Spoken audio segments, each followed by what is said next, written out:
15 મહાનગરપાલિકાના સપ્તાહના અંત સુધીમાં મળશે મેયર સહિત પદાધિકારીઓ। મનપાના મેયર અને પદાધિકારીઓની નિયુક્તિને ભાજપ હાઈકમાન્ડની મંજૂરી। સૂત્રો પાસેથી આ જાણકારી પ્રાપ્ત થઈ છે।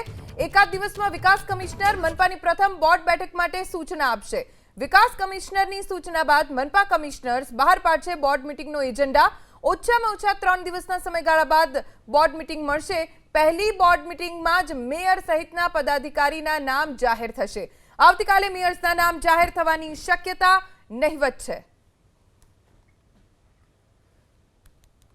તો 15 મહાનગરપાલિકાના આ અઠવાડિયાના અંત સુધીમાં મેયર સહિતના પદાધિકારીઓ નક્કી થઈ જશે, જાહેર થઈ જશે। મહાનગરપાલિકાના મેયર અને પદાધિકારીઓની નિયુક્તિને લઈને ભાજપ હાઈકમાન્ડની મંજૂરી। સૂત્રો પાસેથી આ જાણકારી પ્રાપ્ત થઈ છે। આવતીકાલે મેયર્સના નામ જાહેર થવાની શક્યતા નથી। તો સ્થાનિક સ્વરાજ્યની સંસ્થાઓને કાલે મળશે પ્રમુખ સહિતના હોદ્દેદારો। 19 મેના રાજ્યની તમામ નગરપાલિકાઓને મળશે નવા પ્રમુખ। 19 મેના તમામ નગરપાલિકામાં પ્રથમ સામાન્ય સભા મળશે। પાલિકાઓમાં પ્રમુખ ઉપપ્રમુખની આવતીકાલે નિમણૂક થઈ જશે। 23 મેના તમામ તાલુકા પંચાયતના પ્રમુખ અને ઉપપ્રમુખની ચૂંટણી થશે। 25 મેના તમામ જિલ્લા પંચાયતને મળશે નવા પ્રમુખ અને ઉપપ્રમુખ। વધુ जानकारी हमारा संवाददाता हिरेन રાજ્યગુરુ પાસેથી પ્રાપ્ત કરીશું। हिरेन, एक तो स्थानिक स्वराज्यની સંસ્થાઓને લઈને સવાલ કે ક્યાં સુધીમાં નક્કી થઈ જશે હોદ્દેદારો, અને બીજું મહત્વનું 15 મહાનગરપાલિકા જેમાં 9 નવીન મહાનગરપાલિકા, ક્યાં સુધીમાં મેયરની જાહેરાત થવાની શક્યતા? સ્થાનિક સ્વરાજ્યની ચૂંટણીઓ બાદ આવતીકાલથી સ્થાનિક સ્વરાજ્યની સંસ્થાઓમાં નવા પ્રમુખ ઉપપ્રમુખ સહિતના જે હોદ્દેદારો છે એ મળવાની અને તેની ચૂંટણીની પ્રક્રિયા શરૂ થઈ જશે। વાત મહાનગરપાલિકાઓની છે તો મહાનગરપાલિકા 15 છે, એમાંથી 9 નવી મહાનગરપાલિકા છે। તેમને પણ આ સપ્તાહના અંત સુધીમાં નવા મેયર, ડેપ્યુટી મેયર સહિતના હોદ્દેદારો મળી જાય એ પ્રકારની માહિતી મળી રહી છે।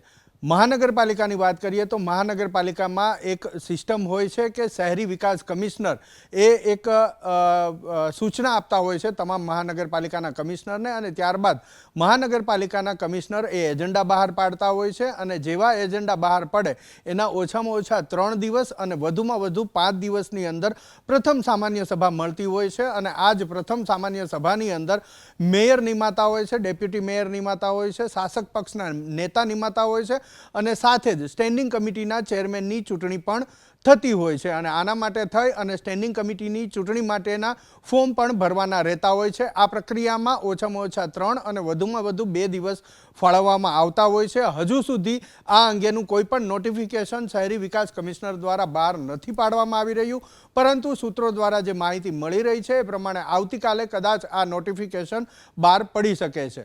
આવતીકાલે 19મી તારીખ રાજ્યની તમામ નગરપાલિકાઓને તેમના પ્રમુખ અને ઉપપ્રમુખ મળી જશે, કારણ કે આવતીકાલે નગરપાલિકાની અંદર પ્રથમ સામાન્ય સભા બોલાવવામાં આવી છે, અને એ સામાન્ય સભાની અંદર જ તેમના પ્રમુખ અને ઉપપ્રમુખની પણ નિમણૂક થતી હોય છે। જિલ્લા પંચાયતની વાત કરીએ તો 2 તબક્કામાં 23 અને 25 મેના રોજ આ જિલ્લા પંચાયતોની સામાન્ય સભા બોલાવવામાં આવી છે। એટલે જિલ્લા પંચાયતોને તબક્કાવાર 23મી અને 25મી તારીખે તેમના નવા પ્રમુખ અને ઉપપ્રમુખ મળી જશે, તે નક્કી કરી દેવામાં આવ્યું છે।